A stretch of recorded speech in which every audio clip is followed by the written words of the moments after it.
Welcome to the Psychedelic Diaries. I am Ray Christian, and oh boy, do we have a show for you today. We will be discussing psychedelic journaling, multiverse jumping, and of course, experiences on high doses of psychedelics. Jenalle Dion, founder of Wakeful Travel, will be here momentarily for a deep dive and a soul search. But first, as usual, let's start things off with a nugget and a noodle. In today's news nugget, Oregon's decriminalization law has already led to a 60% reduction in arrests in just 1 year. Less red tape, less wasted resources, less imprisonment. What an amazing development. And as for the noodle, something I've been noodling on of late, is wave function collapse and the multiverse.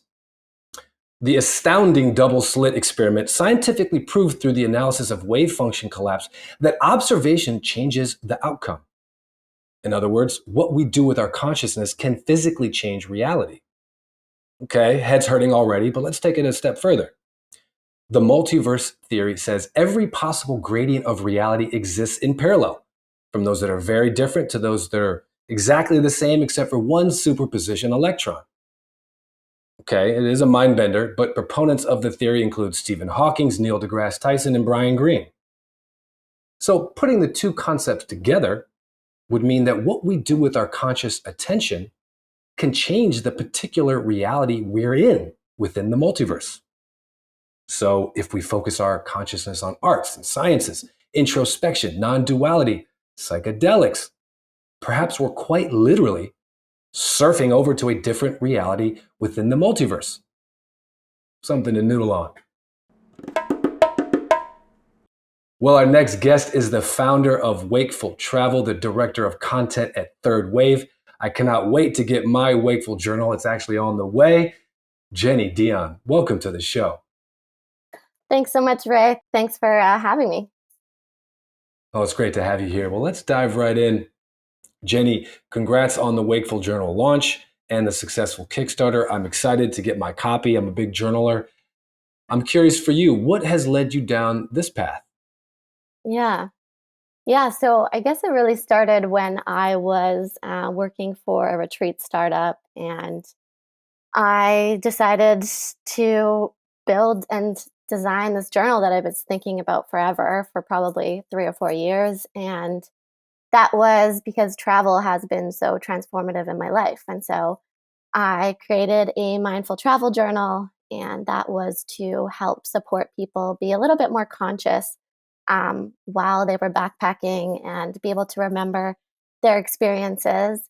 And yeah, I worked on that thing day in and day out. And then when COVID actually hit in 2020, I got let go from the position. They had to get let go 13 people. And so I really took a step back and was like, okay, well, I was about to launch a travel journal. No one is traveling at all. And it's a pandemic. Really went inward and wondered how I could still help people in their transformations. And since I was so passionate about plant medicines and what they've really helped me kind of tune into on my personal growth path, I decided to pivot. And with that, I created the Wakeful Integration Journal and a microdosing journal. Um, I went out to different retreat centers, got so much feedback. It was super positive because there isn't really anything like this out there. And then I decided to launch on Kickstarter last November. So launched on Kickstarter, went out to the space, had like 40 different psychedelic organizations supporting me in that. It was incredible to really see that this was something that is so needed in the space and that people really wanted. And yeah, I raised over $15,000 Canadian. And that is now leading me into this new branch of my business where I'm creating co-branded or white labeled journals specifically for different retreat centers, clinics, conferences, supplement brands, things like that, mushroom brands as well. And it's been an incredible journey. Like really, when people are like, when a door closes, a few more open, and that's really what has happened for me. It's been amazing. Oh, that's fantastic. Congrats on the Kickstarter launch. Many moons ago, I launched one and it failed and I got punched Oh in the no. nose. And so I know how hard it is, how much work it takes. Congrats on that. And I like this white label concept of giving these brands their own personal journal. So thank you for doing what you're doing. I appreciate you being a trailblazer and really building something physical for the psychedelic Mm, industry. And speaking of which, we'll talk about personal psychedelic experiences in just a bit, but at the industry level, I love your arc. You've been at Retreat Guru. Cam was on the show last week, actually. Now you're at Third Wave, which is perhaps the best source of psychedelic content, and for my money. And of course, you've got this journal now. Jenny, what do you find so compelling about the psychedelic industry? yeah, yeah. And also, I love Cam so much. He is a dear, dear friend. So I'm so happy that he's been on your show.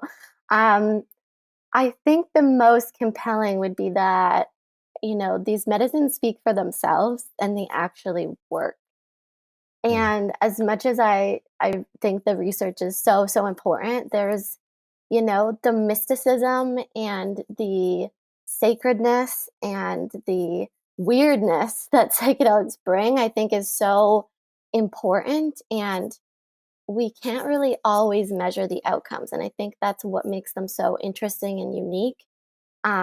I was at a psychedelic conference in November, I believe, and I remember hearing Chris Ryan speak, and he was saying, "You use tools. You don't use psychedelics. They aren't really just a tool."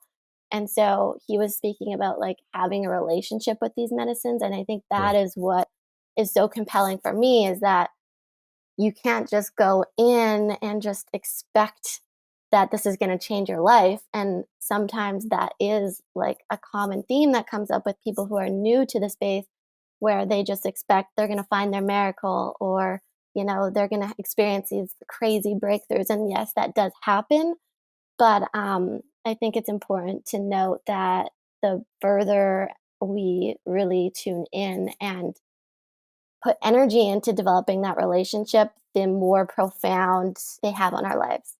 More profound effect. I Yeah. totally Yeah. agree. And I like how you talked about the weirdness. I think that's an important part of it. And the fact that it's tough to track. And it's funny because, like, the recreational side, I've always thought it's like a double edged sword because, Mm, in some ways, I think it's good because it can be recreational experience for people when they did it when they were younger, can open up doors now for intentional experience. On the other hand, people that have done it recreationally may not understand that the experience is completely different when you do it intentionally and when you actually do the work afterwards. Because they were used to just taking it at a party and then that was that. Oh, wow, it was fun. But there's so mm. much work that needs to be done. These medicines are a means to an end. And it's a lesson I've learned. Speaking of which, speaking of hard earned lessons, Jenny, as you look back on the last 12 months at Wakeful and perhaps even at Third Wave, what is one hard earned lesson for you? Yeah. I think it would be that there aren't many people that are going, especially in your friend group or your family, that are going to understand how much work it is to create something, how much work it is to launch something, or start a business or pivot your business. And so the lesson for me is that, one, you need to find community and surround yourself with other people who are doing that. And thankfully, with everything online now, it's been so easy to connect with those people and really feel as supported in the process.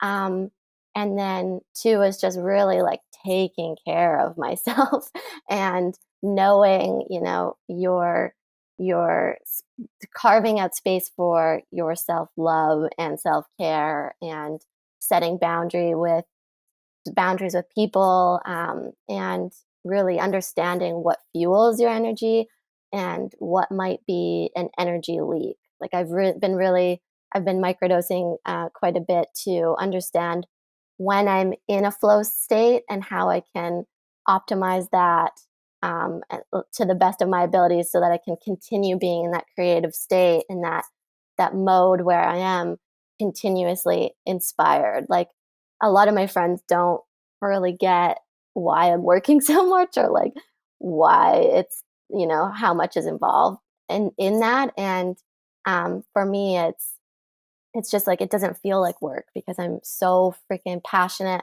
about this.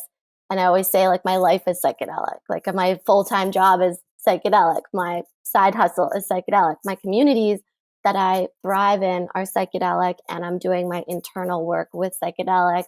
And so it's just really like being completely head deep in all of it, and just being so obsessed with all of the work and the creative and the collaborations that come with it. So, yeah.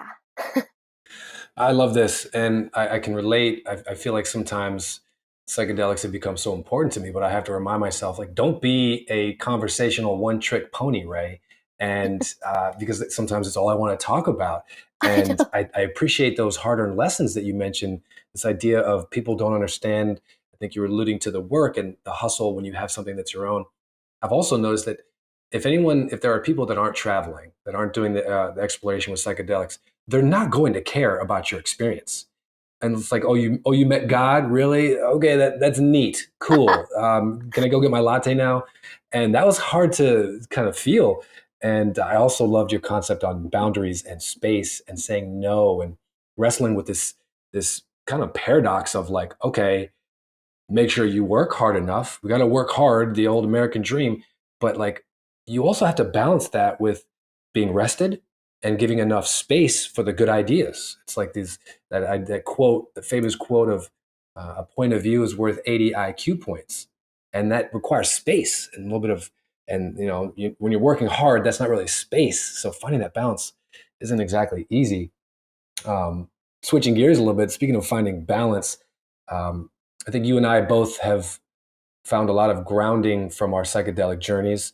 I was really amazed at the impact of cognition, creativity, and purpose, Mm. specifically for me over 4 or 5 years of psilocybin work. Jenny, if you don't mind, what has been your journey with psychedelics? Yeah. So, wow, I never know how far back to go with these things, but um, it started, I think, just like many other people in college, just doing MDMA in the rave scene. And then that kind of led to me doing some microdosing with mushrooms. And I think one of the most impactful experiences was just going camping with a few friends in the Rocky Mountains. And it was my first time taking LSD.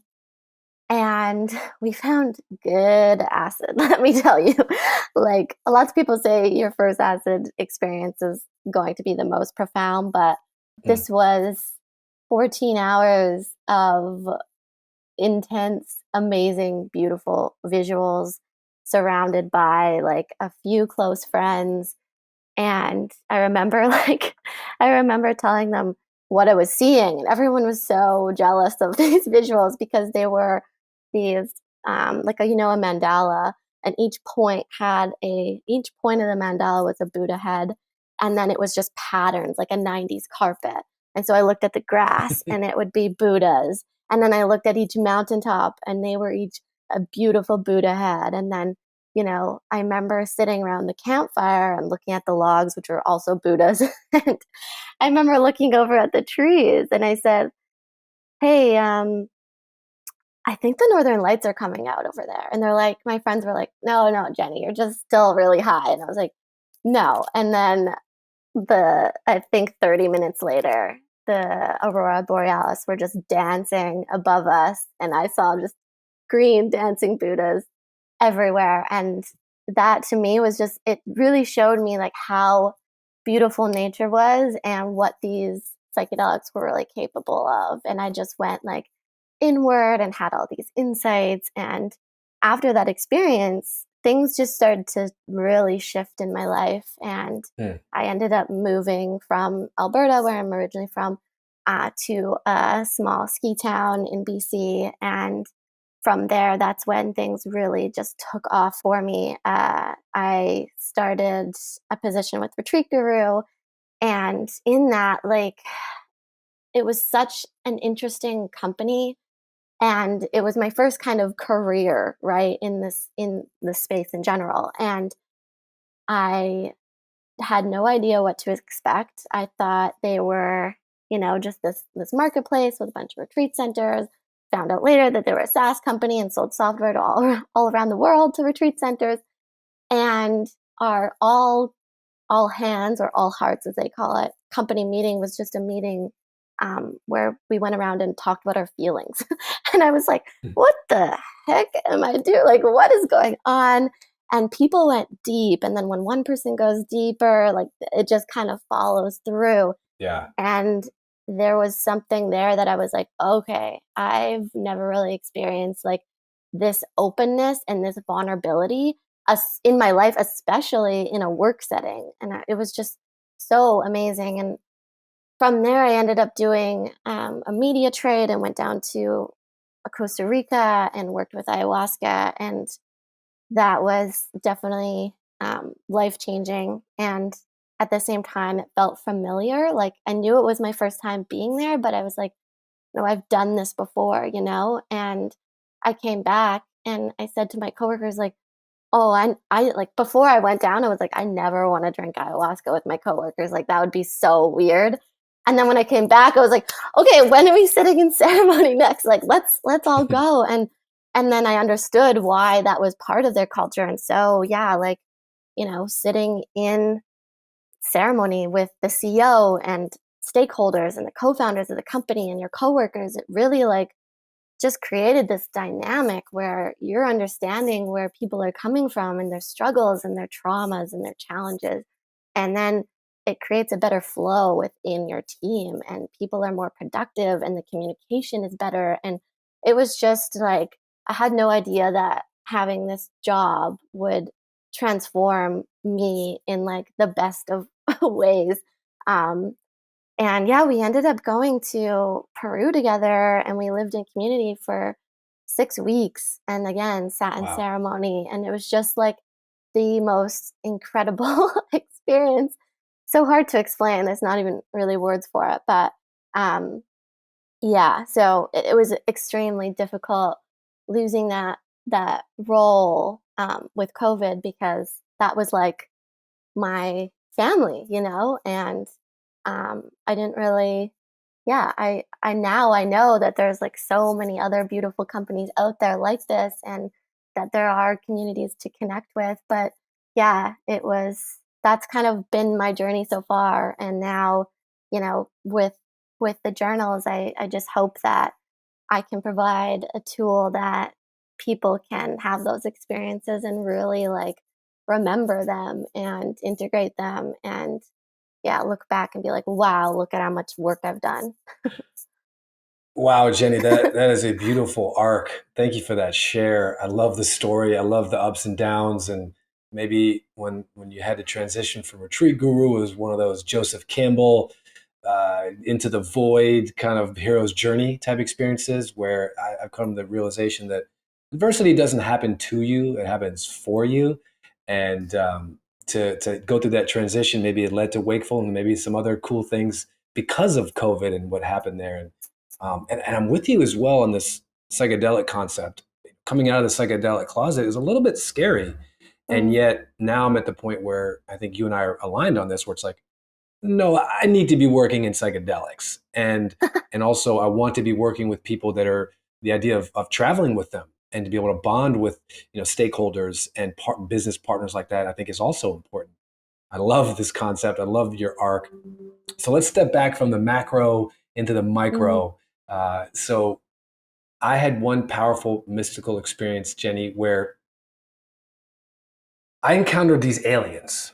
And it's probably not the right word, but it's the only word I can come Mm. up with. And it felt strangely, paradoxically like they were aliens, and yet they were also family.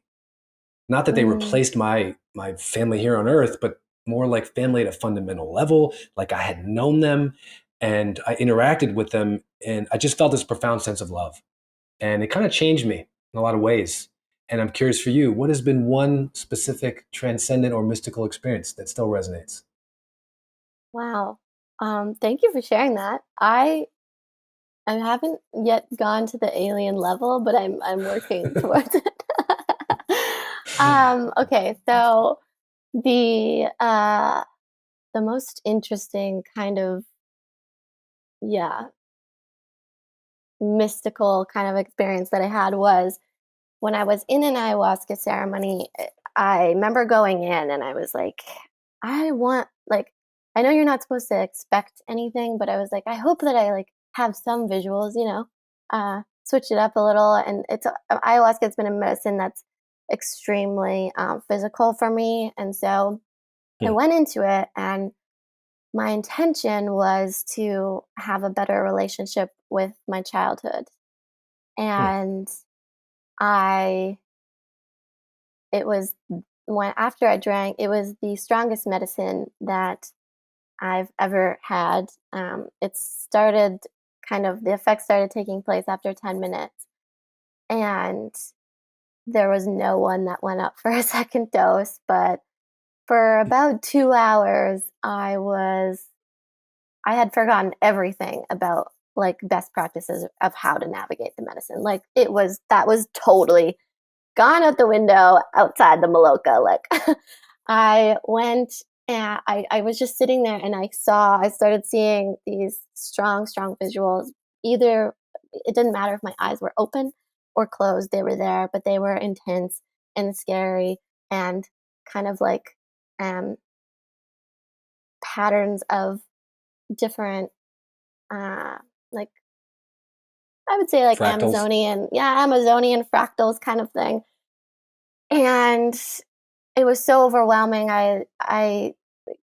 Was in child's position, which is kind of ironic, and over my bucket, could not keep anything down, couldn't keep any Hmm. water down, just like yawning crazily, like tears, every symptom, shaking, like so hot, but then so cold, like took off my shoe. Like it was overwhelming. And I remember asking for help, and I couldn't talk at all. And then when people did come over, I couldn't ask them what I needed. I had no idea. And so after that, I remember I was over my bucket, and I remember looking up and I saw this woman, and she was wearing all white, and she had long dark hair, but she didn't have a face. And at first, like for a split second, it like kind of looked like The Grudge, and I was like, "Oh shit, no!" but but then I was like, I could feel that this was a good energy, a positive energy, and she was holding space for me. And so the spirit, stayed with me, and helped ground me through this time where I was just like totally out of my element. And I found out after, and I knew she looked kind of like familiar to to one of the helpers. And during the integration circle, I realized that I wasn't the only one who was also seeing this spirit, and that several other people, she was also holding space for several other people in the room. And then when it came time for that facilitator to share, I learned that she had been training to be with people when she couldn't physically be there. So, like multiple people, her spirit, she was sending her spirit to them to hold space for like Like an for them. astral projection or something. I don't know, and that's why it's just like, how do you measure that? You know what I mean? That's why I Yeah. love that you can't measure that. And it was just so profound that wow, there's way more out there that we do not know and we don't understand. And I personally don't think that we need to understand it, because that's the beauty of it, and that's what makes it sacred and beautiful. Yes, it's probably why they called it the mysteries in Ulysses and Greece. It's like there should be some things that we never actually figure out. I gotta say though, really quickly, you mentioned The Grudge. I kind of love scary movies. I feel like they're so rare. If you haven't seen Hereditary, I watched it this week, and holy shit! I'll Oh just leave it at God. that. If you're looking for a good scary movie, but okay, back to the headline. That was beautiful. Thank you for sharing that. And I Hmm. appreciate that you touched on the challenges, because it ain't all roses. Like part of this can be very tough, and you're kind of either physically tough or mentally you're in this, fifth dimension battle with your demons that manifested in your visual field in kind of a scary way sometimes. And then to hear that story about that guide finding a way to kind of replicate herself, that's just so cool. Thank you for that share, Jenny. This has been a wonderful deep dive. We got to convert over to the speed round soul search. Okay, Okay. Jenny. Question number 1. Let's wave a magic wand and assume we have a world with legalization and widespread intentional use. And then fast forward 10 years. What does that world look like? Okay. That world to me looks like, well, people are still going, but they, instead of jumping to a therapist or a counselor, they're sitting in ceremony. There's people microdosing, there's people growing medicine in their closet. There are people playing. There's a lot more savoring of the moments. There's, Mm. more room for nuanced conversation. More savoring of the moment. Oh, that's really good. I could go on and on, but I know I only have 10 seconds. That was a tough one to get down to 10 seconds. That's impressive. Okay, Jenny, question number 2. You get to relive the life of any historical figure. Who you got? Oh God. Can I skip? I don't want to do that one. Okay, she recuses herself for question number 2. Okay, question number 3. You only get one recusal. That's the rules of the Okay. soul search. No, I'm just kidding. You don't have to answer these questions. Okay, question number 3, Jenny. It's Friday night. It's been a long week. You want to unwind, and you have all of the mind-altering substances at your disposal. What is your ideal mix? Ooh, definitely mushrooms and MDMA. Really? Mm, Okay. for It's tough to sure. replicate that like each Friday night, though, right? It's a little bit. That's like a Oh, once in a. every Friday night? Well, it does just the average Friday night. Oh, mushrooms. Okay. Microdoses. Yes. Okay. And I love that answer. One of my most profound experiences of pure bliss was actually MDMA and psilocybin together. So maybe we can chat about that after the show or in a future episode. Okay. Thank you for that Mhm. answer. The final question, Jenny, question number 4. Who is one person that has had a dramatic impact on your career? That would easily be Cameron Waynouse from Retreat Guru, who you just said you had on the podcast. He really took a chance on me, and I've learned so much from the incredible organization that he's built. So that is super easy to answer. Wow, that is a fun little synchronicity. I'm sure he would love to hear that. Jenny, okay, lastly, where can the viewers find you? Yeah, so my website is just wakefultravel.com. You can pre-order a journal or two there. On Instagram, Facebook, and Twitter, it's just at Wakeful Travel. Wonderful. I'm excited to get my journal. Go check that out. Get yourself one as well. Jenny, this was a fantastic show. Thank you for joining. Thanks so much for having me. Okay, next week we have Joe Tucker of Magic Med, Enveric Biosciences. Thank you for watching this episode of the Psychedelic Diaries. I am Ray Christian. We'll see you next time.